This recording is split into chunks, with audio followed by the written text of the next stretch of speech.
Obviously, a great win against a really good football team in South Dakota. A lot of respect for Coach Nielsen and their staff, and they've got a really good football team, a playoff team. But our guys showed great resolve today.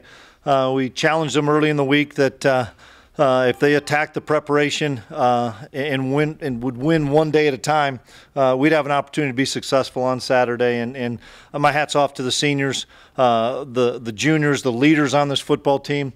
You know, we've had 12 or 13 season-ending injuries, and we find a way to get at least a share of our 7th straight Missouri Valley Conference title. And I'm telling you, this is a tough league to win. And yes, we want to go out and win it outright ourselves, but we had an opportunity at home on senior day with 20 great seniors that have meant the world to me and put me in a great position professionally that we were going to go out and do that for those guys. And so so happy for those guys, so happy for the way that Decent Stick responded. And I knew he'd have a great game. He's a pure winner, and so we're excited about the win, and we'll enjoy it tonight and move on starting tomorrow. So open it up for questions. Did you find your running back you're looking for, the guy at the first? He's a pretty good football player, and we've seen that a number of times in spring and fall, and he was healthy today. He's playing with more confidence, and that's just about our offense. You have to have a lot of repetitions, and when he was nicked up for 4 or 5 weeks in the early part of the season, he wasn't getting the carries from a practice standpoint. So I was so impressed with Ty. I know he's an electric football player, but he's getting more and more comfortable within our offense. Chris, describe Easton's bounce back. I know you had no drop in his confidence, but not throw an incomplete pass today. Yeah, I just love that kid because he's such a winner and he's such a competitor and he does everything the right way. And you root for guys like that are great students, great ambassadors to NDSU. And he was going to bounce back. I was excited for him. I could see a little glimmer in his eye the whole week when we get a chance to talk and stuff, and that's what you want out of a competitor. He knew that he needed to play better, and he played a great game and led a great offense. We had a great offensive performance today.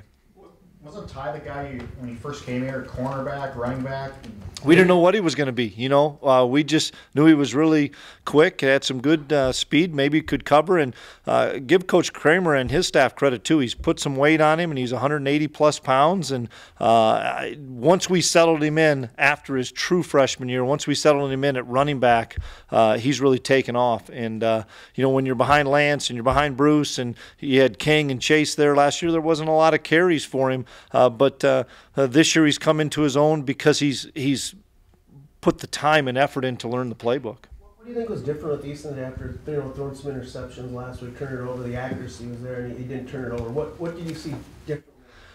Yeah, he's a confident guy, and he just played really well. Once again, I never do I worry about Easton Stick because of how he prepares to be successful on Saturday. And he didn't play a great football game last week, but it wasn't him alone. There was a lot of people, and I just would never doubt that kid because he's a flat-out winner, and he did it on the ground, he did it in the air, and he saw things so well. There was the one touchdown, we had an option called, and he saw that there was double-edged pressure on both sides. He changed it to a power play. After we'd gotten stuffed 2 plays in a row, he said, "No, I'm going to change it because we were going to try to run perimeter option," and the kid is just so calm and makes the right decisions. What about Cooner, Chris?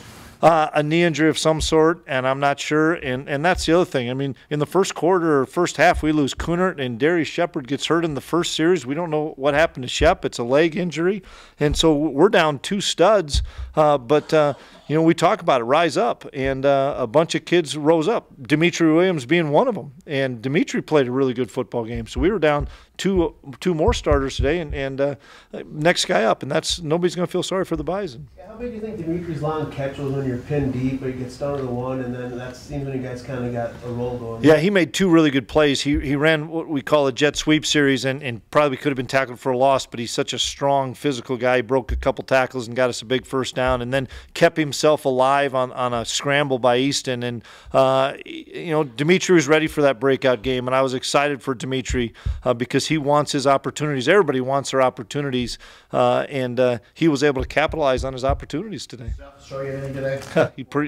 Yeah, it was. I was excited for Seth because we knew he was going to get some carries today. He's getting more comfortable, like we talked about with Ty, getting those looks in practice, and he had that touchdown. I didn't get a chance to see it on replay, but pretty electric move, and he has some of those skills that you really like in a young back. As a quarterback, does Strebler do more for opposing offense than anybody else?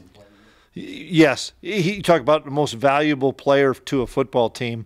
Even when it was 42 or 49-14, you always thought they had a chance because of what he can do. And we hit him a lot today. And he just keeps bouncing back up and making plays. And confident kid, and really impressed with him as a football player. And our guys, I thought, did a great job to hold that football team to 14 points. I'm not a yards stats guy. To hold that team to 14 points when they've been averaging 40+, great effort by our defense and staff. After their first series, did you make changes, or did he just make plays in that first series? He made plays, and we adjusted our pass rush. We were trying to get after him in the pass rush, and we adjusted to maybe what we would call mush the rush a little bit more, or spy him a little bit, and trying to keep him in the pocket. And sometimes he bursted up in the pocket, and then we tried to flush him a few times. And Nick and Jabril were trying to run him down. The kid's just a great football player. Was this as good as Cam Peterson looked, pinning them deep, putting the ball in the corner every time on kickoff? Yeah, Cam did a nice job, and you also noticed we used Bruce on kickoff today. We used Ty Brooks on kickoff today. We had Chris Board. We had Jabril Cox. We had some of our top guys that were in there early in the season on that, and we're a better football team when we can put those guys on there. And now that Ty and Seth have the ability to share the load with Bruce, we can utilize those guys on kickoff. Plus, Dimitri's doing some good things too. Chris, Jeff Ilias has always had the ability to catch the football. Today was maybe the best game of his career. How big were those two catches he had? They were really big. In one, we saw him in a cover 2 look and thought that play would be there, and Easton checked us into that. And then, as much as we were running the jet sweep, we decided to run our what we call our Batman series, and he was wide open down the hash, and Easton put it on. Was great, had great accuracy. So real happy for Jeff and all those seniors. Does your team you have so few losses around here. Does your team get more focused after a loss? How do you handle it? Well, you move on for starters, and you try to. Hate to say this to you, Mike, block out the outside noise and don't let anybody, tell you, we're not very good anymore or things like that. And I understand that we've created our own animal here as far as amount of games we win, but have won. But no, it was no different. Guys, last week was a tough environment to go into against South Dakota State because they'd lost their last home football game and looked really bad in doing it to Northern Iowa. It was going to be hard to beat the Bison today, coming off of a loss, coming on in opportunity of it being senior day, opportunity for us to be share a 7th straight Missouri Valley Conference title. I just wouldn't doubt those seniors and those kids in that locker room. Chris, a chance now to take it outright next week. Describe that opportunity and it presents itself now. Well, we're excited about that opportunity, and it's going to be a difficult task because Illinois State probably needs to win or needs to win at least to have a for sure playoff bid. I don't even know what the scores were today, but they're a really good football team. They're a really good home team. I know they lost to Western Illinois, but I've got a ton of respect for Coach Spack, and it's going to be another playoff atmosphere. You were seated 4th in the playoff rankings on Thursday night. Any comment there? Were we? Okay, well, no comment. And really, once we get to the playoffs, if we're fortunate enough to get in, and Dom would probably tell me if we're in or not, it's all about matchups, guys. It's all it is how they're going to match them up. So we need to take care of business so that we can hopefully host as many games as we can. That's the most important thing for us is trying to take care of business so that we have an opportunity to have our great fans see these seniors play a little bit more inside the Fargo Dome.